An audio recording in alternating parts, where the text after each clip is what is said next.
நம்ம பார்க்கிறோம். ಅದಾದ ನಂತರದಲ್ಲಿ ಒಂದು ಕಾರ್ಯವನ್ನು ಗಮನಿಸಿಕೊಳ್ಳೋಣ.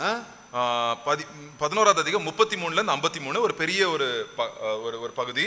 ಅಲ್ಲಿ 33ರಿಂದ 53ನೇ ವಚನದವರೆಗೂ ನೋಡೋಣ. ದೊಡ್ಡದಾಗಿರ್ತಕ್ಕಂಥ ಒಂದು ಕಾರ್ಯ. சோ அங்க வந்து ஒரு இடத்துல வந்து இயேசு கிறிஸ்து என்ன சொல்றார், கண்ணை குறித்து நான் ஆல்ரெடி இந்த பாயிண்ட நான் சொல்லிட்டேன். எனக்கு நம்ம சாப்பிடுறது போல நம்ம கண்ணுக்குள்ள இருந்து சில காரியம் போகுது. அதனால ஆண்டவர் என்ன சொல்றாரு, 34வது வசனம் பாருங்க. ಅಲ್ಲಿ ನೋಡ್ತೇವೆ, ನಾನು ಆಗ್ಲೇ ಹೇಳಿರ್ತಕ್ಕಂಥದ್ದು ಕೇವಲ ಬಾಯಿಂದ ಮಾತ್ರ ಅಲ್ಲ, ಕಣ್ಣಿನಿಂದ ಹೊರಗಡೆ ಹೋಗ್ತಕ್ಕಂಥದ್ದು ಎಂಬುದಾಗಿ 34ನೇ ವಚನದಲ್ಲಿ ನೋಡ್ರಿ.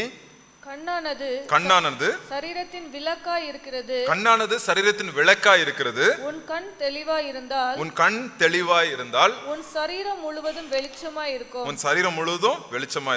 உன் கண் கெட்டதா இருந்தால் உன் சரீரம் முழுவதும் இருளாய் இருக்கும். சரீரம் முழுவதும் இருளா இருக்குமாங்க.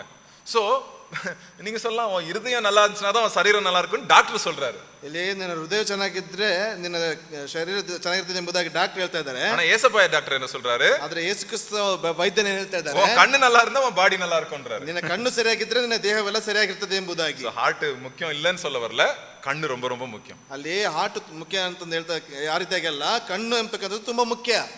நம்ம கண்ணு வந்து நம்ம சரீரத்துக்கே வெளிச்சத்தை கொடுக்குதான். ಕಣ್ಣು ನಮ್ಮ ಶರೀರಕ್ಕೆ ಅದು ಬೆಳಕನ್ನ ಕೊಡ್ತದೆ.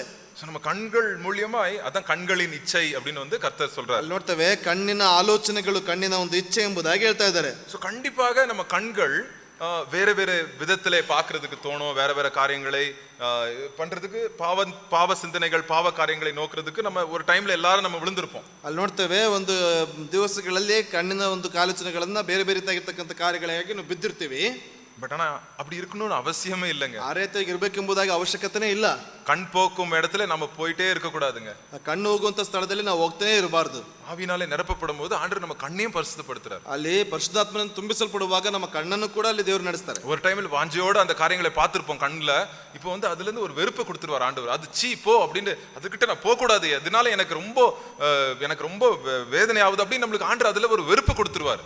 ಒಂದು ಸಾರಿ ನಾವು ಆಸೆ ಮೂಲಕವಾಗಿ ಹೋಗ್ತಾ ಇರ್ತೀವಿ, ಆದ್ರೆ ಪರಿಶುದ್ಧಾತ್ಮನ ತುಂಬಿಸಲ್ಪಡುವಾಗ ಅದು ಬೇಕಾಗಿರ್ತಕ್ಕಂಥ ಸಂಗತಿ ಅಲ್ಲ ಎಂಬುದಾಗಿ, ಅದರಿಂದ ಬೇರ್ಪಡಿಸತಕ್ಕಂಥ ಕಾರ್ಯಗಳನ್ನ ದೇವರು ಕೊಡ್ತಾರೆ ಎಂಬುದಾಗಿ. ಸೋ ಕಣ್ಣು நல்லா இருக்கணும்னா என்ன பண்ணணும்? ಕಣ್ಣು ಸರಿಯಾಗಿರ್ಬೇಕು ಅಂದ್ರೆ ಏನ್ ಮಾಡ್ಬೇಕು? இங்க பெங்களூர் நேத்ராலயக்கு போணும். பெங்களூர் நேத்ராலಯಕ್ಕೆ ಹೋಗ್ಬೇಕು. உங்களுக்கு என்ன பண்ணணும்னு தெரியும்.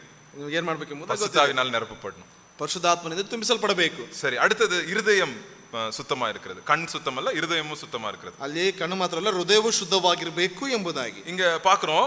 இங்க வந்து சில ஜனங்க பரிசேயர்கள், அவங்க வந்து வெளிப்படையாய் அவங்க வந்து வாழ்க்கை வந்து ரொம்ப பரிசுத்தமா காட்டிக்குவாங்க, உள்ள வந்து ரொம்ப போராட்டமும் அந்த என்னெல்லாம் இருக்குன்னு ஏசப்பா வந்து அவங்க காட்டுறாரு. அவங்க வெளிப்படையா பாக்குறதுக்கு நல்ல கிறிஸ்டியன்ஸ் மாதிரி, ஐ மீன் ஆண்டோடைய பிள்ளைங்க மாதிரி இருப்பாங்க, ஆனா உள்ள வந்து அவ்வளோ ವಂಚನೆ ಎಲ್ಲ ನಿರಂಬಿ ಇರುತ್ತಾರೆ. ಅಲ್ಲಿ ನೋಡ್ತೇವೆ, ಪರಿಸರನ ನೋಡೋದಾದ್ರೆ ಅಲ್ಲಿ ಬಾಹ್ಯವಾಗಿ ನೋಡೋದಾದ್ರೆ ತುಂಬಾ ಚೆನ್ನಾಗಿರ್ತಕ್ಕಂಥ ರೀತಿಯಲ್ಲಿ ತೋರಿಸಿಕೊಡ್ತಾ ಇದ್ದಾರೆ. ಆಂತರಿಕವಾಗಿ ನೋಡೋದಾದ್ರೆ ಅನೇಕ ರೀತಿಯಾಗಿರ್ತಕ್ಕಂಥ ಹೋರಾಟಗಳನ್ನ ಅವರ ಒಳಗಡೆದಲ್ಲಿ ಅವ್ರು ಕಾಣಿಸಿಕೊಳ್ತಾ ಇದ್ದಾರೆ. இங்க பாருங்க, அது வந்து என்ன சொல்றாங்க, ஹிப்போக்ரசிக்கு என்ன சொல்லுவாங்க, ಮಾಯಿಮಾಳಂ அப்படின்னு சொல்லுவாங்க.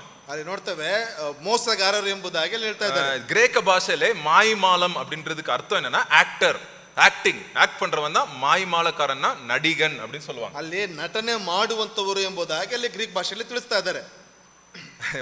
உங்களுக்கு ஃபேவரட்டான நடிகனை பத்தி எல்லாம் நான் பேச வரல, பைபிள்ல சொல்ற நடிகனை குறித்து நான் பார்க்கிறேன். ನಿಮ್ಮ ವಿಶೇಷವಾಗಿರ್ತಕ್ಕಂಥ ನಟನ ಕುರಿತಾಗಿ ಹೇಳೋದಕ್ಕೆ ಬರ್ತಾ ಇಲ್ಲ, ಅಲ್ಲಿ ಸತ್ಯವೇದ ಹೇಳ್ತಕ್ಕಂಥ ಒಬ್ಬ ನಟನ ಕುರಿತಾಗಿ ಹೇಳ್ತಾ ಇದ್ದೇನೆ. ஏன்னா நடிகன் அப்படின்னா ஆவிக்குரிய வாழ்க்கையில நடிகன் அப்படின்னா யாரு? ಆತ್ಮಿಕವಾದಂತ ಜೀವಿತದಲ್ಲಿ ನಟನೆ ಮಾಡುವಂತವನು ಅಂದ್ರೆ ಯಾರು? ஏன்னா மாய்மாலனா அது கொஞ்சம் அது எல்லாருக்கும் புரியாது, நடிகன்னா எல்லாருக்கும் புரியும். ಅಲ್ಲಿ ಮಾಯಾಜಾಲ ಎಂಬುದಾಗಿ ಹೇಳಿದ್ರೆ ಅರ್ಥವಾಗೋದಿಲ್ಲ, ನಟನೆ ಎಂಬುದಾಗಿ ಹೇಳಿದ್ರೆ ಅರ್ಥವಾಗ್ತದೆ. ಸೋ 37 ರಿಂದ 54வது ವಚನத்துல இந்த நடிகனை குறித்து போட்டிருக்கு. ಅಲ್ಲಿ 32 ರಿಂದ 40ನೇ ವಚನದವರೆಗೂ ಆ ಒಂದು ವ್ಯಕ್ತಿಗಳ ಕುರಿತಾಗಿ ಬರೆಯಲ್ಪಡ್ತಾ ಇದೆ. 39வது ವಚனம் பாருங்க. ಅಲ್ಲಿ 39ನೇ ವಚನವನ್ನು ಗಮನಿಸಿಕೊಳ್ಳಿ. ಲೂಕಾ 11:39. கர்த்தர் அவனை நோக்கி, பரிசேயராகிய நீங்கள் போஜன பான பாத்திரங்களின் வெளிப்புறத்தை சுத்தமாக்குகிறீர்கள், உங்கள் உள்ளமோ கொள்ளையினாலும் பொல்லாப்பினாலும் நிறைந்திருக்கிறது. மதிகேடரே. போதும் பாருங்க, வெளியே அழகா இருக்குமா, கப்பு வெளியே அழகா இருக்குமா, உள்ள நாருமா. ಅಲ್ಲಿ ನೋಡ್ತೇವೆ, ಹೊರಗಡೆ ಅದು ಪಂಚಪಾತ್ರೆ ಚೆನ್ನಾಗಿರ್ತದೆ, ಆದ್ರೆ ಒಳಗಡೆ ನೋಡುವಾಗ ಅಲ್ಲಿ ಕೆಟ್ಟ ಸ್ಮೆಲ್ ಬರ್ತಾ ಇದೆ ಎಂಬುದಾಗಿ. அந்த கிரீட் அண்ட் ஈவில் அப்படின்னா வெளியே பார்க்க அழகா இருக்கும், பட் அவன் உள்ள வந்து ரொம்ப அசுத்தமான காரியங்களை வைத்து வெளியே காட்டும் போது காட்சி வந்து ரொம்ப அழகான காட்சியை காட்டுவார்கள். ಅಲ್ಲಿ ನೋಡ್ತೇವೆ ಹೊರಗಡೆ ತೋರ್ಪಡಿಸುವಾಗ ಅದ್ಭುತವಾಗಿ ತೋರಿಸ್ತಾರೆ, ಆದ್ರೆ ಆಂತರಿಕವಾಗಿ ನೋಡುವುದಾದ್ರೆ ಬಹಳ ಕೆಟ್ಟತನದಿಂದ ತುಂಬಿರ್ತದೆ ಎಂಬುದಾಗಿ. அப்புறம் அடுத்த பாயிண்ட் பாருங்க 40-41 வசனத்துல 40-41 ವಚನದಲ್ಲಿ ನೋಡ್ರಿ, அவங்க என்ன பண்ணுவாங்க, சின்ன சின்ன காரியத்தை வந்து அவங்க வந்து படிப்போம். மதிகேடரே, வெளிப்புறத்தை உண்டாக்கினவர் உட்புறத்தை உண்டாக்கவில்லையோ? உங்களுக்கு உண்டானவைகளில் பிச்சை கொடுங்கள், அப்பொழுது சகலமும் உங்களுக்கு சுத்தமாயிருக்கும். பரிசேயரே, உங்களுக்கு ஐயோ! நீங்கள் ஒர்த்தலாம், மறுகொழுந்து முதலிய சகல விதமான பூண்டுகளிலும் தசமபாகம் கொடுத்து நியாயத்தையும் தேவ அன்பையும் விட்டு விடுகிறீர்கள். தசமபாகம் கேக்குறாங்க, நியாயத்தையும் தேவ அன்பையும் விட்டுறாங்க. ಅಲ್ಲಿ ನೋಡ್ತೇವೆ ದಶಮಾಂಶ ಭಾಗವನ್ನು ಕೇಳ್ತಿದ್ರೆ ನ್ಯಾಯವನ್ನ ನೀತಿಯನ್ನ ಬಿಡ್ತಾ ಇದ್ದಾರೆ. சோ நியாயம் அதெல்லாம் வந்து முக்கியம் இல்ல, நீ கரெக்டா காணிக்க போடுறியா அதை மாத்திரம் காணிக்கை மாத்திரம் கண்ணுத்தான் இருப்பாங்க. ಅಲ್ಲಿ ನೋಡ್ತೇವೆ ಅದೆಲ್ಲ ಮುಖ್ಯ ಅಲ್ಲ, ಆದ್ರೆ ಕಾಣಿಕೆಯನ್ನ ನೀವು ಕರೆಕ್ಟಾಗಿ ಕೊಡ್ತಾ ಇದ್ರೆ ಎಂಬುದಾಗಿ ಅದನ್ನ ಕಣ್ಗಾವಲು ಅಂತ ರೀತಿಯಲ್ಲಿ ನೋಡ್ತಾರೆ. அப்புறம் அடுத்த இன்னொரு பாயிண்ட் பாக்குறோம். ಅದಾದ ನಂತರದ ಇನ್ನೊಂದು ಅಂಶವನ್ನು 43வது வசனத்துல 43ನೇ ವಚನದಲ್ಲಿ ரோட்ல போகும்போது ಅಲ್ಲಿ ಬೀದಿಗಳಲ್ಲಿ ಹೋಗುವಾಗ அவங்களுக்கு ரொம்ப மரியாதை கொடுக்கணும், அவங்களுக்கு வந்து ஸ்டேஜ்ல இடம் கொடுக்கணும், மாலை போடணும், எல்லாம் போடணும், அவங்கள வந்து ரொம்ப கனம் பண்ணணும், இல்லாட்டி அவங்களுக்கு ரொம்ப ಬೇಜಾರಾயிடும். ಅವರಿಗೆ ತುಂಬಾ ಅಧಿಕವಾಗಿರ್ತಕ್ಕಂತ ಒಂದು ಮರ್ಯಾದೆಯನ್ನು ಕೊಡಬೇಕು, ಅವರಿಗೆ ಇಲ್ಲ ಅಂತಂದ್ರೆ ಅವ್ರಿಗೆ ಕೋಪ ಬರ್ತದೆ ಎಂಬುದಾಗಿ. சோ அதே மாதிரி பார்க்கணும், மகிமாலம் வெளிப்படையாக அவங்களுக்கு வந்து மகிமை கொடுக்கணும், அவங்களுக்கு அதுதான் வந்து எதிர்பார்க்கறாங்க. ಅಲ್ಲಿ ಹೊರಗಿನ ತೋರ್ಪಡಿಕೆಯಲ್ಲಿ ಅವರಿಗೆ ಮಹಿಮೆಯನ್ನು ಸಲ್ಲಿಸಬೇಕು, ಆ ರೀತಿಯಾಗಿ ಅವರು ನೆನೆಸ್ತಾರೆ. அப்புறம் 46வது வசனத்துல என்ன போட்டுருக்கு, 46ನೇ ವಚನದಲ್ಲಿ ಅಂತ ಬರೆಯಲ್ಪಟ್ಟಿದೆ, மத்தவங்க மேல சுமையை சுமத்துவாங்க, ஆனா இவங்க சுமையை சுமக்க மாட்டாங்க, இவங்க கஷ்டமே பட மாட்டாங்க, மத்தவங்களை கஷ்டப்படுத்துவாங்க. ಅಲ್ಲಿ ನೋಡ್ತೇವೆ ಇವರು ಕಷ್ಟಗಳನ್ನು ಪಡುವುದಿಲ್ಲ, ಇತರರ ಮೇಲೆ ಭಾರಗಳನ್ನು ಓರಿಸಿ ನಡೆಸ್ತಾರೆ ಎಂಬುದಾಗಿ. அதுல என்ன போட்டுருக்கு, உங்க விரல வச்சு கூட தொட மாட்டாங்களாம், ஆனா மத்தவங்க மேல பாரத்தை போடுவாங்களாம். ಅಲ್ಲಿ ನೋಡ್ತೇವೆ ಬೆರಳಿನಿಂದಲೂ ಅವರು ಮುಟ್ಟುವುದಿಲ್ಲ, ಆದ್ರೆ ಇತರರ ಮೇಲೆ ಭಾರಗಳನ್ನು ಹೊತ್ತಿಸ್ತಾರೆ. 47ல 50வது வசனத்துல என்ன போட்டுருக்கு, 47ರಿಂದ 50ನೇ ವಚನದಲ್ಲಿ ಅಂತ ಇದೆ, என்ன போட்டிருக்கு, அவங்க வந்துட்டு என்ன பண்றாங்க, அவங்க அப்பா அம்மா பண்ண கொலைக்கு அப்பா அம்மா வந்து ஒரு தீர்க்கதரிசியை கொலை பண்ணிருப்பாங்க. ಆ ತಂದೆ ತಾಯಿಗಳು ಅಂತಂದ್ರೆ ಪ್ರವಾದಿಯನ್ನ ಕೊಲೆ ಮಾಡಿರ್ತಾರೆ. ஆனா இந்த அதே பிரவாதி அதே தீர்க்கதரிசிக்கு போய் இவங்க வந்துட்டு என்ன கட்டுவாங்க, மணி மண்டபம் கட்டுவாங்க. ಅದೇ ಪ್ರವಾದಿಗೆ ಇಲ್ಲಿ ಏನ್ ಮಾಡ್ತಾರೆ ಅಂತಂದ್ರೆ ಗೋರಿಗಳನ್ನ ಕಟ್ತಾ ಇದ್ದಾರೆ. சோ எல்லாம் நடிப்பு, நீங்க உள்ள வந்து நீங்க பண்றதெல்லாம் பண்ணிட்டு நீங்க வெளியே நடிக்கிறீங்க அப்படின்னு ஆண்டவர் சொல்றாரு. ಆಂತರಿಕದಲ್ಲಿ ಮಾಡುವುದನ್ನೆಲ್ಲ ಮಾಡ್ಬಿಟ್ಟು ಬಾಹ್ಯವಾಗಿ ನೋಡ್ತೇವೆ ನೀವು ನಟನೆಯನ್ನ ಮಾಡ್ತಾ ಇದ್ದೀರಿ ಎಂಬುದಾಗಿ. சோ எப்படி தெரியும் நான் நடிக்கிறேனா இல்லையா, என் வாழ்க்கையில ஏதாவது நடிப்பு இருக்குன்னு எப்படி தெரியும், ನನ್ನ ಜೀವಿತದಲ್ಲಿ ನಟನೆ ಇದೆ ಎಂಬುದಾಗಿ ಯಾವ ರೀತಿಯಾಗಿ ಗೊತ್ತಾಗ್ತದೆ, எப்படி தெரியும், ಹೇಗೆ ಗೊತ್ತಾಗುತ್ತೆ? இப்ப தீபு பிரதர் வந்து சொல்ல முடியுமா, பிரதர் நீங்க நடிக்கிறீங்க இந்த விஷயத்துல நடிக்கிறீங்க அப்படின்னு சொல்ல முடியுமா? ಸಹೋದರ ಬಂದ್ಬಿಟ್ಟು ಈ ವಿಷಯದಲ್ಲಿ ನೀವು ನಟನೆ ಮಾಡ್ತೀರಿ ಎಂಬುದಾಗಿ ಹೇಳೋದಕ್ಕೆ ಆಗ್ತದ? அவர் சொன்னா ஒருவேளை நான் நடிப்பேன், பட் ஆனாலும் கோவப்பட்டுருவேன் ஃபர்ஸ்ட் அவர்கிட்ட, என்ன இவர் யாரு வந்து என்று சொல்றதுக்கு அப்படின்ட்டு. ಅವ್ರು ಹೇಳಿದ್ರು ಕೂಡ ಕೆಲವು ತಕ್ಷಣಗಳಲ್ಲಿ ನಾನು ಕೋಪ ಮಾಡ್ಕೊಳ್ತೇನೆ, ಇವ್ರು ಯಾರು ಹೇಳುವುದಕ್ಕೆ ಎಂಬುದಾಗಿ. யார் சொல்ல முடியும், ಯಾರು ಹೇಳುವುದಕ್ಕಾಗುತ್ತೆ?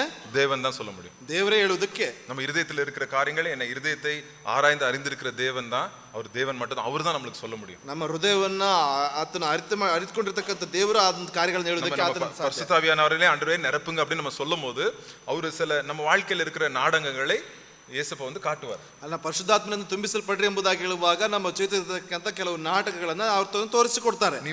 நீ இப்படி இருக்கிற, நீ இப்படி சர்ச்சில் வந்து நீ இப்படி இருக்கிற, பட் ஆனா சில டைம்ல நீ வந்து இப்படி பண்ற வீட்டுல அப்படின்னு ஆண்டவர் காட்டுவார். ஸோ நம்ம காட்டும் போது ஆண்டர்கிட்ட போய் நம்ம வந்துட்டு நம்ம பயப்பட வேண்டாம், ஆண்டவரே எனக்கு பலன் தாங்க, எனக்கு ரொட்டி தாங்க, என்னால முடியாது, எனக்கு ஹெல்ப் பண்ணுங்க, நான் இந்த விஷயத்துல நான் வீக்கா இருக்கேன் அப்படின்னு ஆண்டர்கிட்ட நம்ம திருப்பி நம்ம போறோம் ஆண்டர்கிட்ட. ಅಲ್ಲಿ ನೋಡ್ತೇವೆ ಸಭೆಯಲ್ಲಿ ನೀನು ಈ ರೀತಿಯಾಗಿರ್ತೀಯ, ಆದ್ರೆ ನೀನು ಏಕಾಂತವಾಗಿರುವಂತ ಸಂದರ್ಭದಲ್ಲಿ ಈ ರೀತಿಯಾಗಿರ್ತಕ್ಕಂಥ ಕಾರ್ಯಗಳನ್ನು ಮಾಡ್ತೀವಿ ಎಂಬುದಾಗಿ ಹೇಳುವಂತ ಸಂದರ್ಭದಲ್ಲಿ ಭಯಪಡುವಂತದ್ದಲ್ಲ, ದೇವರೇ ನನಗೆ ಬೇಕಾಗಿರ್ತಕ್ಕಂಥ ರೊಟ್ಟಿನ ದಯಪಾಲಿಸಿ ಕೊಡ್ರಿ ಎಂಬುದಾಗಿ ನಾವು ಕೇಳುವಂತದ್ದಾಗಿರ್ತದೆ. நிஜமா சொல்றேன், நானும் நல்ல ஆக்டருங்க, ನಿಜವಾಗಿ ಹೇಳ್ತೀನಿ, ನಾನು ಕೂಡ ನಟನೆ ಮಾಡುವಂತವನೇ. ಸಿನಿಮಾ ಪತಿ ಇಲ್ಲ, ಸಿನಿಮಾ ನಾಟಕ ಆಕ್ಟರ್ ಇಲ್ಲ, லைஃப்ல நல்ல ஆக்டர் நானும். ಜೀವನದಲ್ಲಿ ನಾನು ತುಂಬಾ ಉತ್ತಮವಾಗಿರ್ತಕ್ಕಂಥ ಒಬ್ಬ ನಟನೆಗಾರ. பட் ஆண்டவர் வந்து என்ன அந்த நாடக ஆடுற மனுஷனை என்ன வந்து நார்மலான மனுஷனா மாத்தினார் ஆண்டவர். ನೋಡ್ತೇವೆ ನಟನೆ ಮಾಡ್ತಾ ಇದ್ದಂತ ವ್ಯಕ್ತಿಯನ್ನ ಸಾಮಾನ್ಯ ವ್ಯಕ್ತಿಯ ರೀತಿಯಲ್ಲಿ ದೇವರು ಬದಲಾಯಿಸ್ತಾ ಇದ್ದಾರೆ. எல்லாரும் நம்ம வந்து நம்ம வாழ்க்கையிலே சில நாடகங்களை இந்த பரிசேயர்கள் போல் நம்ம வாழ்க்கையிலே நாடகங்கள் காணப்படும். ಪರಿಸಯದವರ ರೀತಿಯಲ್ಲಿ ನಮ್ಮ ಜೀವಿತದಲ್ಲಿ ಕೆಲವು ನಟನೆಗಳು ಅದು ಕಾಣಲ್ಪಡ್ತಾ ಇರ್ತದೆ. ஆவியினாலே நிரப்பப்பட்டு நம்ம ஜெப வாழ்க்கையில் இருக்கும்போது, கர்த்தர்ட்ட நம்ம ஜெபிச்சு இருக்கும்போது கர்த்தர் நம்மளுக்கு பலன் தராரு. கர்த்தர் நம்ம யார் அப்படின்னு நம்மளுக்கு சொல்றாரு. கர்த்தர் நம்மளுக்கு சார்பா இருக்கும்போது நம்மளுக்கு விரோதமா இருப்பவன் யார் அப்படின்னு ஆண்டவர் சொல்றாரு. ಪ್ರಾರ್ಥನೆ ಮೂಲಕವಾಗಿ ನಾವು ಪ್ರಾರ್ಥಿಸಿರುವಂತ ಸಂದರ್ಭದಲ್ಲಿ ನಮಗೆ ವಿರೋಧವಾಗಿ ಎದ್ದೇಳುವಂತವನು ಯಾರು ಎಂಬುದಾಗಿ ಅಲ್ಲಿ ದೇವರು ಹೇಳ್ತಾ ಇದ್ದಾರೆ. சோ அதனால தான் கண்களிலும் இருதயத்திலும் தூய்மை, purity of I and heart. ಅಲ್ಲಿ ನೋಡ್ತೇವೆ ಕಣ್ಣಿನ ಮತ್ತು ಹೃದಯದಲ್ಲಿ ನಾವೇನಂತ ಅಂತಂದ್ರೆ ಉತ್ತಮ ರೀತಿಯಲ್ಲಿ ಕಾಣಿಸಿಕೊಳ್ತಕ್ಕ